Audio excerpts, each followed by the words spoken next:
Hey y'all, welcome back to another pod vlog. I'm Imria, and today's episode is for all of you amazing working mamas out there, just like myself.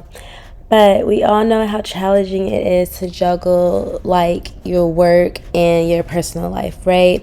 So I'm just gonna dive into some tips and stories that might help you or just something that you're just able to relate to. Okay, the first thing I want to talk about is time management. Okay, so first thing first, that is something that I am currently working on. That is not something that I've currently mastered. When you're when I say in your singleness, I mean like without an entire family, without kids, it's just you.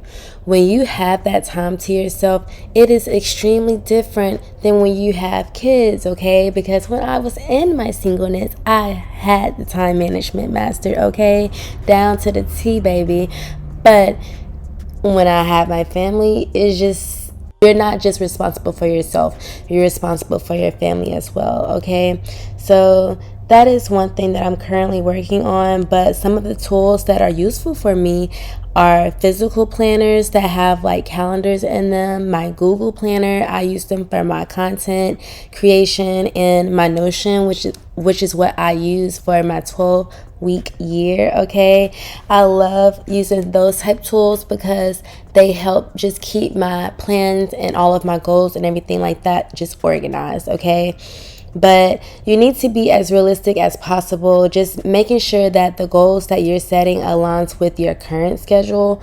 Because though we are wanting to change, as we're living the day-to-day life, you have to be kind of realistic, like just in my head, just doing little by little, incorporating your newer habits into your day-to-day life. Okay, so that is something that's my current struggle, but once I'm successful at it, I'll come back and let you know what I'm doing. Okay, another tip is that we're just going to talk about navigating career transitions.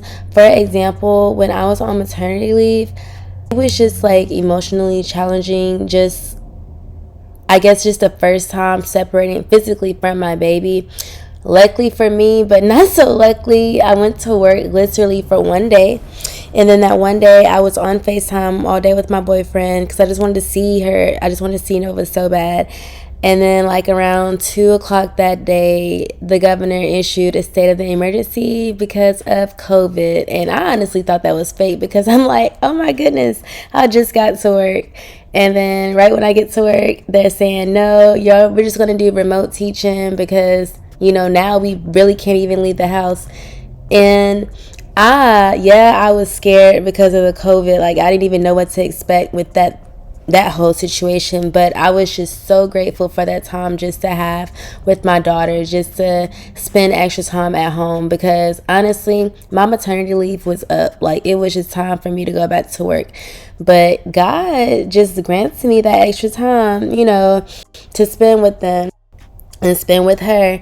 But I would say, if you're a current stay-at-home mom, I would say enjoy that, because that's just such a gracious opportunity. And just like a classroom thrives on structure, so do your kids, okay? Kids need routine and structure because it helps with behavioral and just many other issues related to parenthood.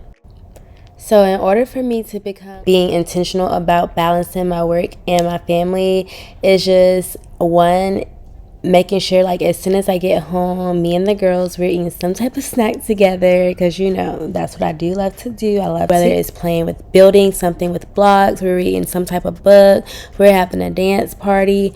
And I'll also teach Nova at least like one type of preschool basic lesson, whether it's letter or numbers. And then literally we're either singing and dancing. Just something small as that helps with like work and family, okay? As well as having some type of community support, whether it's one or multiple people. Just having that type of support just to lean on when things get tough or when things get challenging and you feel like giving up, you have somebody to lean on and keep you basically holding on. It's just always amazing and incredible to have. So just ensuring when somebody lends you that hand and you know that it's genuine, that you accept it, because a lot of people aren't afforded that opportunity. And if you are given that opportunity, accept it. All right. And then one of the last but not least strategies is self-care. Okay, I know we love our baby so much, and I think it took me having my second baby girl, Luna, it just took me having her to realize it's a bad thing to be taking care of yourself while the girls are chilling at home with dad. Like, go get your nails done, go get your feet done, whatever makes you feel good. Go get your hair done, go get you some new braids, whatever makes you happy. Go do that very thing, because not a lot of people are afforded the opportunity, and if you're given it, accept it. Even if you're not, just at least try to make time to have that self-care or that mommy free or mommy duty free time. It's just all you, because guess what, we as mothers cannot pour from an empty cup. If we're tired, if we're burnt out, we cannot be the best mamas to our daughters or to our sons. Okay, so just remember that time management, even that is something that I am still currently working on. That is something that is important when it comes to balancing your work and family life, even when it comes to navigating career transitions, whether you're transitioning from maternity leave, you're going back to work, or you're just transitioning careers as a whole. Like, just being mindful of how that affects your child, just adapting, just being flexible and being willing to adapt. That's always a great thing. And if you're a stay-at-home mom, being very,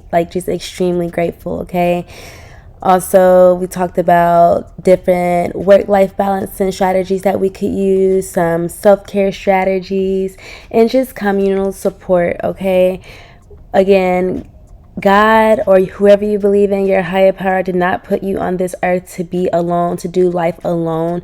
Yeah, some of us may have been born alone, but we're not meant to do this alone. We're meant to do everything together. Okay, that's what we're all here for. So that pretty much wraps up this pod vlog on just basically balancing work and life when it comes to you being a full-time mama. And in my perspective, or in my life, a full-time working mama of two. So just being grateful in whatever position that you are currently in, because that also can change for the better. Okay, if you're being optimistic. And side note, I know we talked about a self-care strategy. I know this little segment right here, me cleaning up, was a bit long, but that's Luna. Sorry, y'all. This is also one of my self-care little therapy sessions, y'all. Just playing some good music and just the smell of clean and just cleaning up. Ooh, it's just so therapeutic and so satisfying. But yeah, thanks for watching. Bye.